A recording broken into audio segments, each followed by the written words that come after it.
तो प्यारे बच्चों, वीडियो की इस कड़ी में भी पिछले वीडियो के ही समान हम आपको एक चर पर आधारित रैखिक समीकरणों पर कुछ इबारती प्रश्न बताने जा रहे हैं। प्रश्न एक आपका है, एक आयत की लंबाई उसकी चौड़ाई से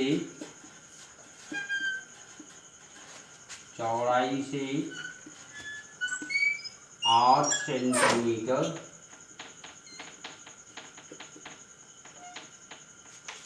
अधिक है। यदि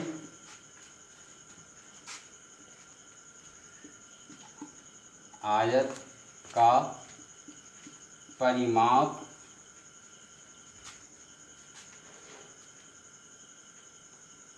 64 सेंटीमीटर हो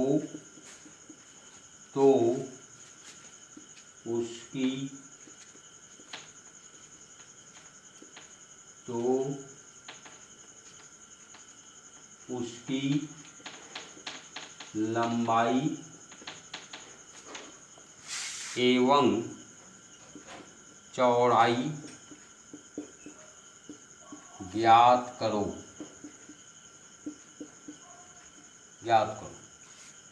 ध्यान दीजिए, एक आयत की लंबाई उसकी चौड़ाई से 8 सेंटीमीटर अधिक है। यदि आयत का परिमाप 64 सेंटीमीटर हो तो उसकी लंबाई एवं चौड़ाई ज्ञात करो।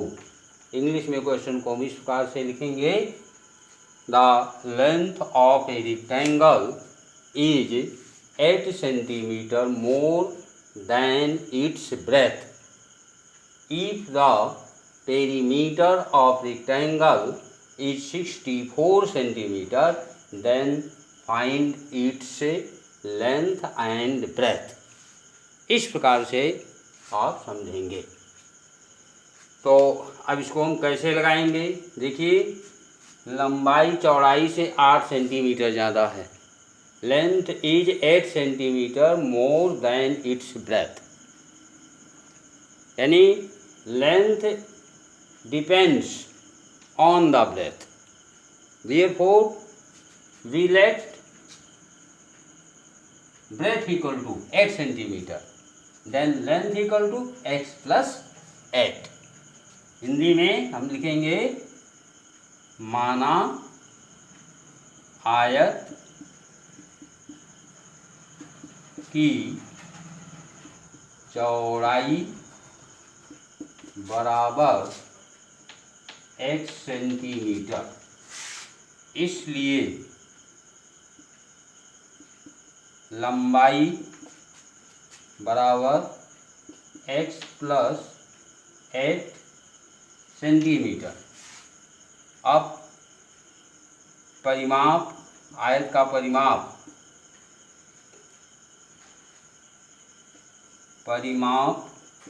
बराबर होगा 2 into L plus B. L means length और बी मीन्स ब्रेथ। अब परिमाप आपका दिया गया है कितना? 64।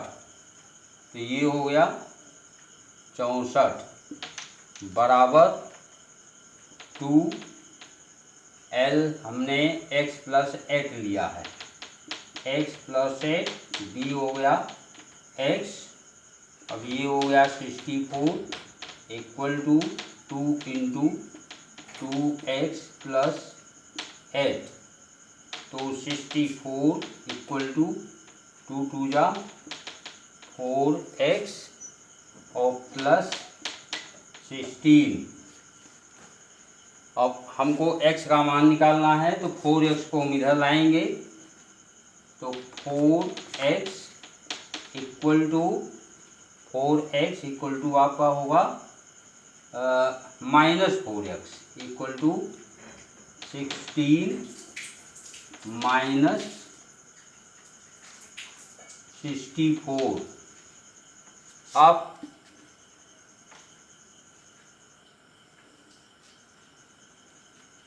हाँ, -4x इक्वल टू हो गया -48, माइनस माइनस प्लस हो गया, x इक्वल टू 48/4, तो x इक्वल टू 12। x हमारा क्या है? ब्रेथ अर्थात चौड़ाई, इसलिए ब्रेथ अर्थात चौड़ाई बराबर x बराबर 12 सेंटीमीटर और लेंथ अर्थात लंबाई ये हो गया x + 8, तो 12 × 8 20 सेंटीमीटर। इस प्रकार से आपका ये क्वेश्चन हो गया। अब आप हमारे साथ जुड़े रहिए, हम इसी कड़ी में आगे कुछ और भी प्रश्न बताएंगे। देखिए,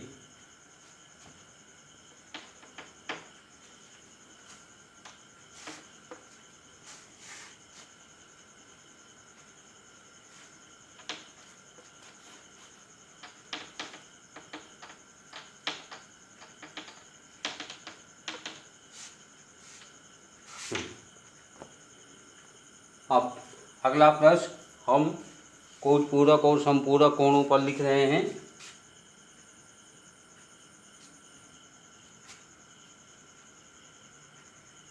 दो कोटि पूरक कोणों में बड़ा कोण छोटे कोण से 10 डिग्री अधिक है। दोनों कोणों को ज्ञात करो। देखिए, कोटपूरक कोण पर भी इस प्रकार के लीनियर इक्वेशन बन सकते हैं। दो कोटपूरक कोणों में बड़ा कोण छोटे कोण से 10 डिग्री अधिक है, दोनों कोणों को ज्ञात करो। इंग्लिश में इस प्रकार से हम बोलेंगे, in the two complement angles larger angle is 10 degree more than smaller angle. Find both the angles. इस प्रकार से आप इंग्लिश में क्वेश्चन को समझ सकते हैं। अब इसको हम लगाएंगे कैसे? क्योंकि बड़ा कोण छोटे कोण पर डिपेंड है, इसलिए हम छोटे कोण को x मानेंगे। माना छोटा कोण अर्थात smaller angle, let smaller angle अर्थात छोटा कोण बराबर कितना हो गया? x। तो देयरफॉर ग्रेटर एंगल अर्थात बड़ा कोण ये हो गया x + 10। अब उसके बाद क्योंकि दो कोटपूरक कोणों का योगफल 90 डिग्री होता है, तो हम यहाँ लिखेंगे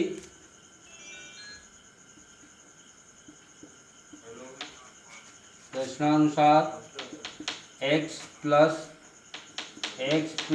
10 इक्वल टू 90। तो ये आपका हो गया 2x equal to 90 -10, 2x equal to 80, then x equal to 80/2 equal to 40। तो इसलिए यहाँ आप लिखेंगे अकॉर्डिंग टू क्वेश्चन इंग्लिश में। अब यहाँ लिखेंगे स्मॉलर एंगल अर्थात छोटा कोण बराबर x बराबर 40 डिग्री और फिर लार्जर एंगल अर्थात बड़ा कोण बराबर x + 10, तो ये हो जाएगा 50 डिग्री। ये दोनों ही आपके आंसर हो गए। अब हम अगला क्वेश्चन आपको संपूरक कोण पर बताएंगे।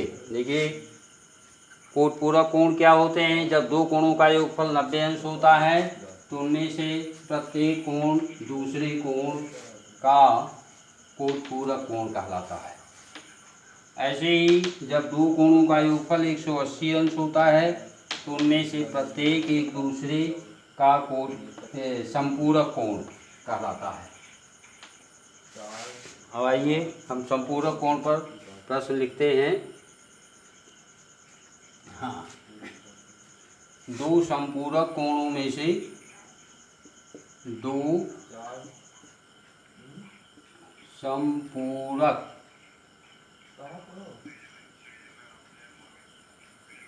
कोणों में से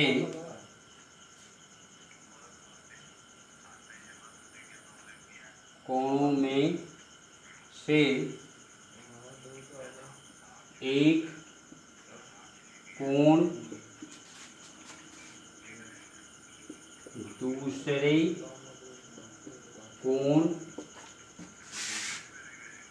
के दूने से 30 सेंटीमीटर 30 डिग्री अधिक है। दोनों कोणों के मान ज्ञात करो। ये भी प्रश्न लीनियर इक्वेशन से सॉल्व किया जा सकता है। दो संपूरक कोणों में से एक कोण दूसरे कोण के दूने से 30 अंश अधिक है। दोनों कोणों के मान ज्ञात करो।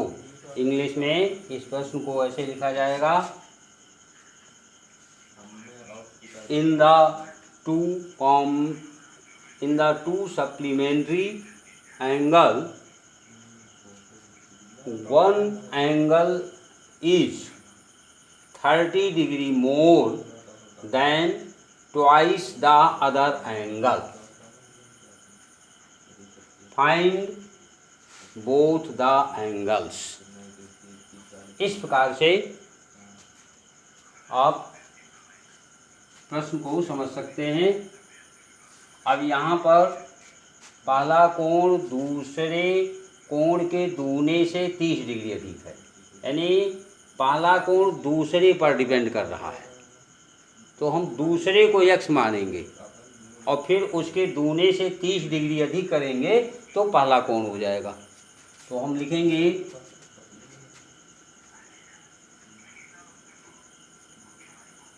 Late second angle is x, let second angle is x, अर्थात दूसरा कोण बराबर x, माना दूसरा कोण बराबर x, तो इसलिए पहला कोण ये इसके दूने से 30 ज़्यादा है, अर्थात 2x + 30 डिग्री हो गया। अब चूंकि दोनों संपूरक कोण हैं तो जोड़ने पर 180 होना चाहिए। तो अब यहाँ लिखेंगे हम प्रश्नानुसार, यानी अकॉर्डिंग टू क्वेश्चन, प्रश्नानुसार अर्थात अकॉर्डिंग टू क्वेश्चन। ये आपका हो जाएगा x plus 2x plus 30 equal to 180। अब ये हो गया 3x इक्वल टू 180 माइनस 30, तो 3x equal to 150 x equal to 150 upon 3 equal to 50 degree. अब पहले कोण का मान हम इसको मिटा दें।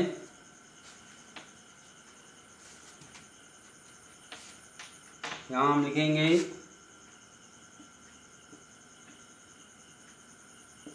पहला कोण बराबर x, तो ये हो गया 50 डिग्री, यानी first angle equal to x equal to 50 degree and second angle अर्थात दूसरा कोण ये बराबर है 2x प्लस 30।